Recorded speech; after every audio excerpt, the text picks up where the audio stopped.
Graduation. Finally. So I guess I'm the first question I'm going to ask you guys. So it's been a hot minute since we've seen you on The Walking Dead. Yeah. Do you guys both still keep up with the show, and do you like the direction that it's going? Yes. You do? Yes. I think with the show and everybody that keeps up with it, we recognize that it's like life. It keeps going. But I think they've taken a page out of the idea that they're trying to grow the current audience and the new audience, because we're seeing a lot more younger people on the show. Some cast people who are younger and cool, and so I think that's always good in the idea of growth is new. I miss the old guys. I miss the sheriff. You miss the sheriff? I miss the sheriff. Yeah. Shout out to the sheriff. But he's going to get busy here like real soon to do that Walking Dead movie. I think we're going to be extras in it. Yeah. Lies. So you guys are excited about the Walking Dead movie. Are you guys excited about Walking Dead movies or what? Yes. Yeah, they'll be great. And I think we haven't had enough Andrew. We're not ready to get rid of Andrew Lincoln. Come on. He's fantastic. For myself, I actually didn't watch the show before I got on the show. And once I got off the show, I didn't watch it. Vincent doesn't expect any of you would watch it either. What are you doing? No. It's for me, I enjoyed the time that I had. And my time that I had was gone. So I just move on to the next project. So, I wish everybody success. And I do miss it. But I miss the craft service. Yeah. And the paycheck. Yeah. All right, so let me ask you guys this. Do either one of you have a specific routine to get in the mindset for a character once you figure out what you're going to do? Do you have anything that you like to do in specific? Yes, lots of things. I just hope I remember my lines. You're pretty good at remembering your lines. I do. I one thing in all seriousness, Andrew did this, and Norman did it. Music informs a lot of my work, and the soundtrack of your life. You should have a soundtrack maybe every day. There's music sort of playing that is the sound of your day. So I did a lot of that. When I was on The Walking Dead, the sound, there's a guy named Citizen Cope. He's super cool, and that was sort of my soundtrack for my character, and Bullet in the Head, and just that idea. And when I do Rob Zombie movies, I have a different soundtrack, and each character has a sound just to get out of being Lou, so to speak. I'm the opposite. I like quietness. I just like, if people are joking around, I like to move to the side and just focus on what I'm supposed to do. So, because if I listen to music, then I'm going to start dancing. You can dance. Did anyone see this guy dance? You're missing out if you haven't been out dancing with him. He's a fun time. All right, so you guys got some upcoming projects that you're working on? Anything in the works right now? We just finished. I don't ever interrupt a panel, and we will get back to that great question in just a minute. Sorry, guys. Why are you doing it now? Earlier today, I normally don't get to be this hands-on at a show, and I met the most extraordinary young man. First Lieutenant William Stagg. Disabled war veteran, served in Afghanistan defending his country. Thank you for your service. He has the most extraordinary story, and it has given me hope.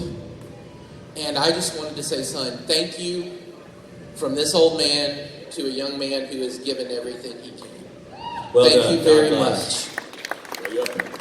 Just gonna shake his. Yeah.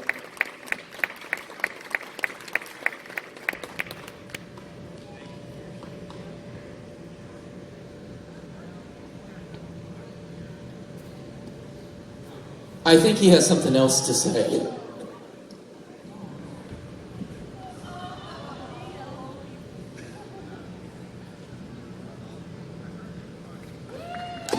Yeah, she said yes!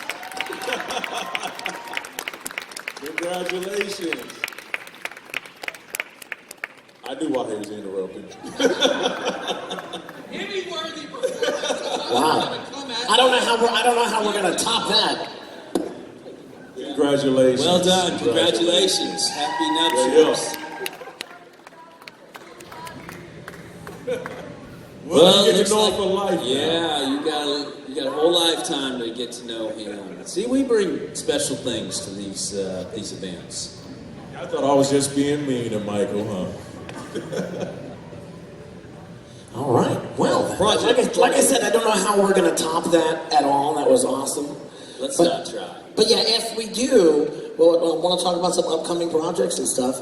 Vincent and I and I'll let Vincent speak to it more because he's the lead of a movie that he invited me to be part of called The Stepdaddy, which is super cool and it's going to be great. And he had me come in and do a role which I enjoyed a lot. I did Once Upon a Time in Hollywood, the Tarantino film. We're getting some buzz as award season is happening. Gold Globes tonight. Yeah, we might get something out of that. Not just that. The return of power on Stars tonight. Whoa! Who shot Ghost? Shoot. So lots of independent films coming out that I'm proud of. All of those: Homeless Ashes, The Iron Orchard, Between the Darkness.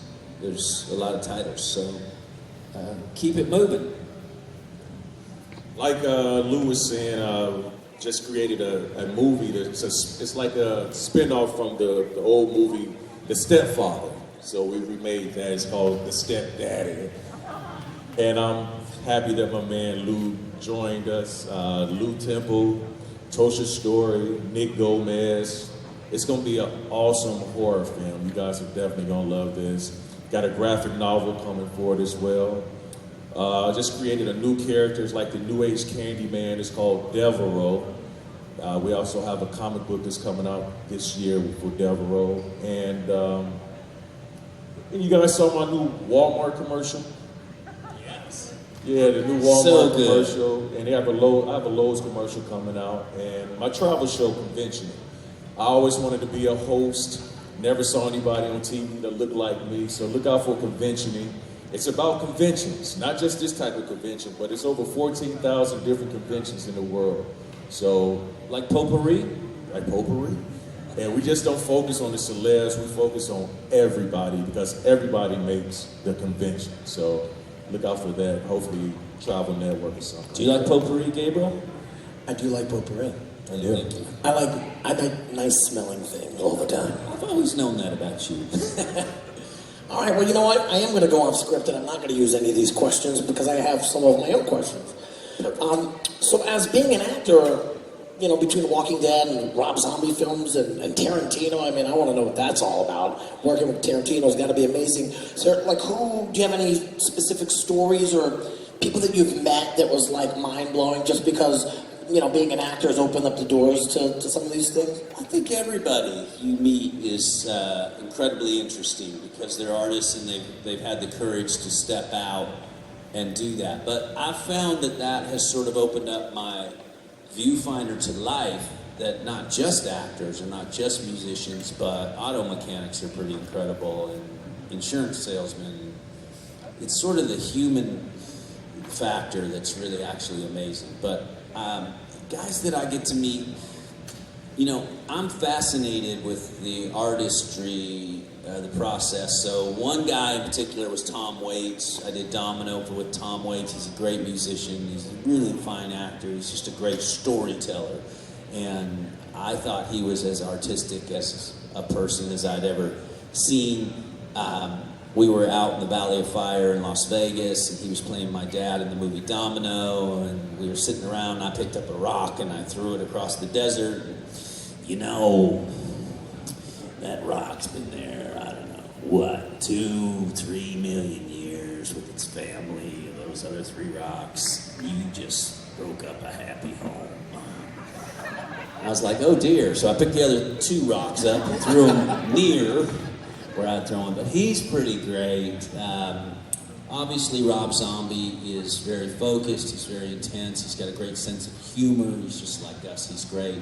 Tarantino is huge personality that is very enthusiastic. So you can't be like trying to get there. You've got to be there for him. He's going to require you to be on 15. So that's really great. Johnny Depp fascinates me. I just think he's interesting. So yeah, a lot of people. Helena Bonham Carter is crazy in a brilliant way. He's really lovely. So yeah, we get the opportunity to do those things. I love some of the people. You know, I think Jason Momoa and Norman Reedus are really handsome, but also very cool. They're very cool. I don't know. What do you think, Vince? I like guys who's really down to earth, like Andrew Lincoln. You know, to watch this man perform and get prepared, you know, for the scenes, especially the scene when he found out his wife got killed or whatnot, and that we didn't know he had a baby, was remarkable. There he is right there. I like people like Terry Crews. I got to work with Terry. I was his personal stand-in for years, and just to watch this guy from where he came from to where he is today, he hasn't changed at all, because his whole thing is, you know what, somebody can come take your place one day. You know, while you're quote-unquote on top, you better enjoy it. And just, you know, treat people with respect. You know, the one word that I don't like calling people fans. For me, it's like when you're like, I'm your fan, it's like you put me up here and you're down here. We're the only people that have a job that'll feed you breakfast, lunch, and dinner. You sit in your trailer, you eat, you watch TV, you go over your lines, you turn that music down, you pretty much relax and just get prepared until they call you. And that's like that on every set. So we might be on set 12, 14 hours, but you might work 5. So yeah, you get paid to wait around. But The Walking Dead is interesting because when you are surrounded by these walkers that are in prosthetics, and it's strange, it's bizarre, it's unnerving, and they're done really well. So it's disgusting, and you don't like to be around them. And then you're eating with them, and some guy's jaw's falling off. There's pus coming out of his eye, and he's just trying to get through his pasta. You get numb to that after a while. But you do after a while. And then for Vincent and I, we were out in that Sally Port so long, and they were all at the fences. You know, in between takes, you get to have conversation. You're just looking to talk with humans, and you're having a conversation with this walker about current affairs and politics. And then they leave at night, and you're leaving, they're like, good night, Lou, and it's some hot chick. And you're like, what? Who are you? I was the one you were talking to. Wait a minute, you didn't get my number, hold on. I mean, so it was bizarre that way. I think that the idea that you're outside and on location so much it's so hot, and you're so dehydrated, and you're so exposed to the sun in Georgia and the elements and the heat and humidity that there's a survival tactic. It's sort of real. You know, you're really just trying to make it through the day. And you do that together by good work. And Andrew Lincoln, then, it becomes your Tom Brady. Can I still use him as the GOAT? Yeah, I'm a Jets fan, and I'll say you can still use Tom Brady as the GOAT. Thank you, because that's Andrew Lincoln. So Andy mandates that it's got to be great. And when we were on the show, it wasn't so many storylines. It was all roads led to the sheriff. So he was taking every snap. And we didn't have a Negan guy, you know. We wouldn't put up with that shit. So Andrew made sure the day was perfect, and sometimes that mandated a lot of takes and a lot of work, and what you see is the best of it, but we saw, you know, his effort toward making it the best, and that's inspiring. So at the end of the day, you're exhausted, but as collectively, you know, Andrew gets everyone together, Norman does, and there's a big, like, we did it. like a team, like a community, and you feel validated to get pumped up to do it again tomorrow. And I thought I was going to be creeped out when I first started working there. And then like Lou said, once you start eating lunch and all this with things, like, all right, I'm over it. But at first when you see it, like, I'm going to go sit over there. You know. And there's a lot of respect because they've been in the makeup chair. You know, if our call time's 6 a.m., their call time is 3:30, 4 a.m. They've been 3 hours getting prosthetics put on them and then to go be exposed. That stuff's melting on them in the sun. And most of them can't see. Yeah. They have to like lead them around because of the contact. So we respect them quite a bit. And getting back to what Vincent said, there's a mutual respect. We don't really refer to the fan base as the fans. More, we use the term the audience because we're the audience and you're part of that audience as well. And without your viewing and your observation and your interest, the show doesn't work. And I think it works so well because you're part of the process. So, next question. Yes, sir. He asked, how do we get started in acting? How do we get started in acting? I'd always been a class clown growing up, but really, my background was in baseball in Houston, Texas. And I followed a girl with a nice pair of jeans to chat her up into an acting class, it turned out. And when I walked in on that stage, I said, there's my peoples. And I said, I could go do that. And I actually could. Start like that. I tried. So I figured out that I had to go back to school, back to Brooklyn College and learn to act and grind it out. So that was, I think, a testament to trying. You got to throw it out there. To do anything, you actually have to go beyond yourself. So do that. Mine was, I've always had the entertainment blood in me, from playing basketball to being a dancer in a rap group. This guy can dance. Did I mention that? Yeah, the rap group I used to be in, we used to open up shows for like MC Hammer, Public Enemy, Every D and the Boys, people like that. So what happened was I started working at GM and I got fired. And I started working at Champs and I got fired. And I went and saw my very first play and I fell in love. I got hurt on the job and they told me I couldn't come back. Shout out to GM, you did me a favor. Lots of times what we might think is a negative might be a positive, push you to what you really and truly should be doing in life. So, you know, the ups and downs, finally finding the love for something that I have. And that's how I got started. I started doing theater. And from there, doing theater in Ohio, Columbus, Ohio. Ended up moving to LA and I've been there going on 20 years this year.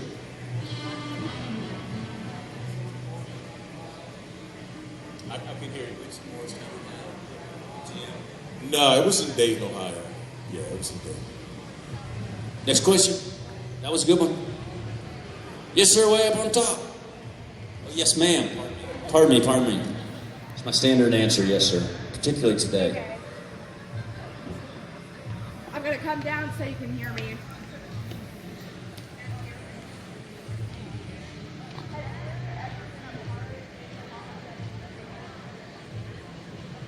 Has it ever been a part in The Walking Dead that we were genuinely scared? I have to say yes. And it was because the walker was playing around with me. It was a scene where we're in the boiler room and I was about to shoot Rick with his gun. As you can see, if you remember, we bust in the boiler room. The guy grabbed the back of my pants. And I flipped out. I just totally flipped out and I pushed him.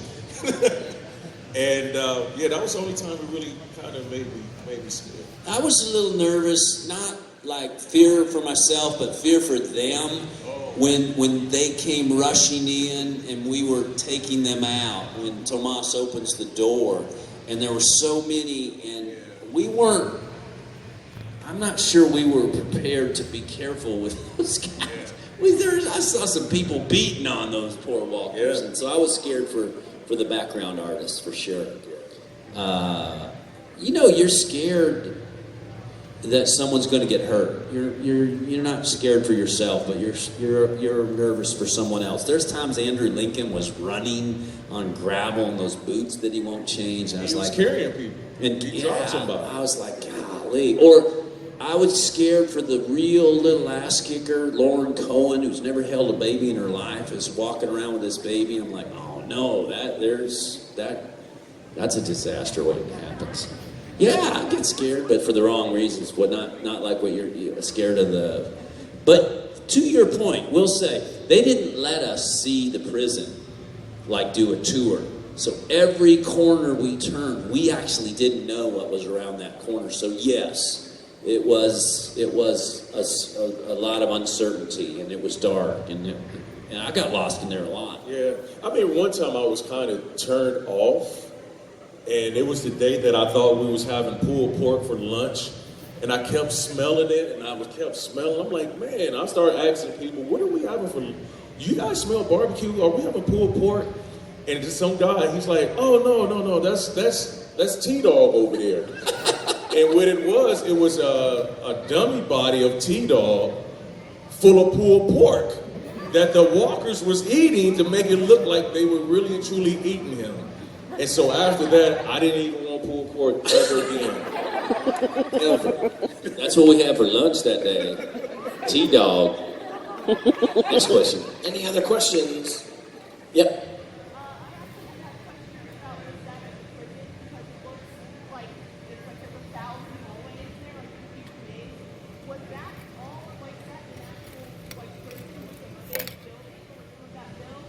It's a soundstage in Snowy, Georgia. It was built and manufactured to look exactly like a working prison that had been decimated by a riot.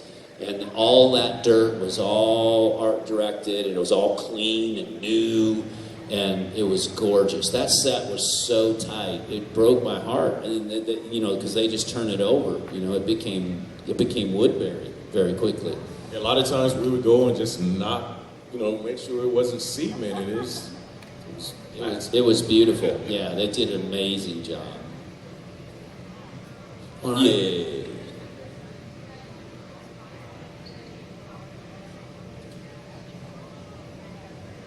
The prisoner click. She asked did we know each other before the show. I didn't know anybody, but I've definitely become very close friends with this man over here. As far as a couple other people from the show, but mostly closest to Lou. Yeah, we didn't know each other at all. It was interesting how we came into the show. We all auditioned for strange parts, They kept calling the guy that I was auditioning, reading for, Anson. And I kind of knew that it was Axel, but I wasn't because the description. But like Vincent and the other guys, they were reading for characters that never showed up in the. My character was Mouse, and then Big Tiny's character was Mouse. So once we got there, I was like, I'm Mouse. He's like, no, I'm Mouse. So everything was. It was all secret, but yeah, we've kept really close with everybody, and there's a fellowship, there's a community. Even though we're not on the show, but you meet someone who's on the show currently, and there's this bond immediately. It's like a big family reunion. Oh, you're my stepbrother. My mom married your dad. We're cousins. It's weird. But it's cool, and I do know a lot of the actors, obviously, that are on this show. I'd known Norman really good. He was, and Scott Wilson, God rest his soul, I had known Scott as well, but the rest of the people, not so much. And I only knew of Michael Rooker. Oh yeah, I didn't know Rook, anybody. yeah. All right, do we have any other questions? Yeah.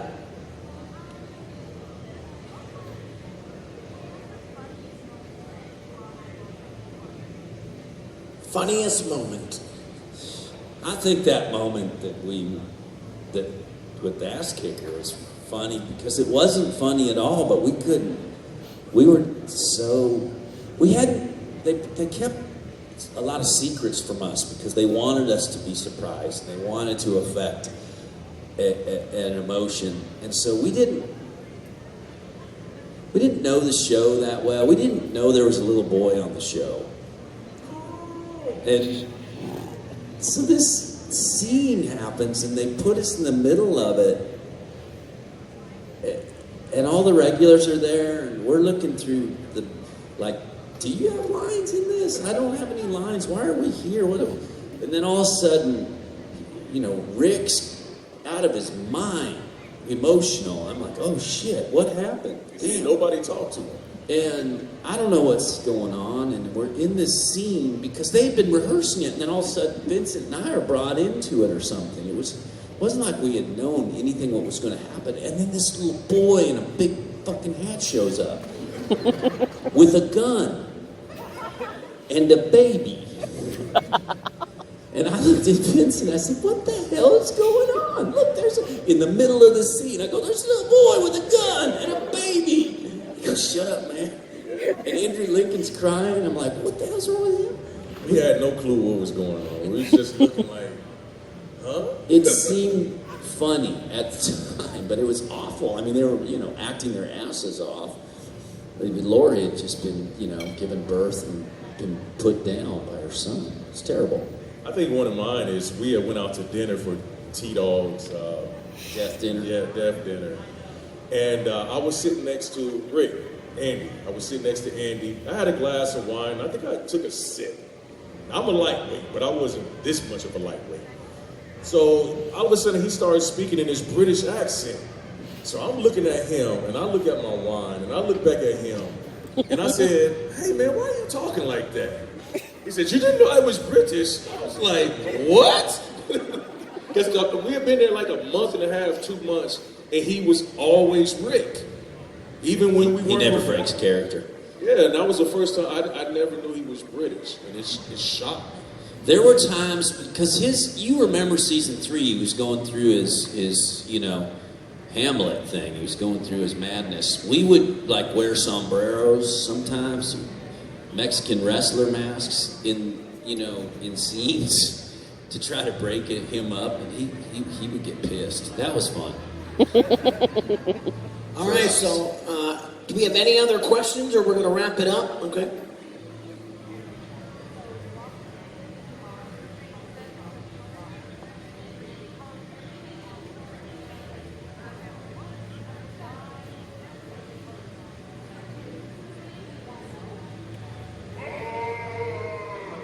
Cause of that. Yeah. Cause of that right there. Yeah, he's got the marking on zombies. I feel like they wanted to really establish themselves with their own brand. Walkers, Walking Dead, Walker Stalker. So I feel like it's as much that as anything, and they wanted to disassociate from anyone else's version, Mr. Romero's, or anyone else's version, Legion, or 28 Days Later, or just so that they can establish their brand, which I think they've done a really great job with as well, and it just seemed like their best play. But I don't think there is a licensing on the word zombie. There is on the Zippo lighter sound, though. Like, you can't use that sound of a Zippo lighter without paying licensing. Well, I mean, there is. It's a good question because I mean, in the Marvel Cinematic Universe, I mean, didn't Sony own the rights to the word mutant for a long time? That's why X-Men could only call them mutants. Really? And that's why, yeah. Mutant's not a good word. They can have it. Anyone like the word mutant? No. See? Well, thank you guys very much. Give these guys a round of applause.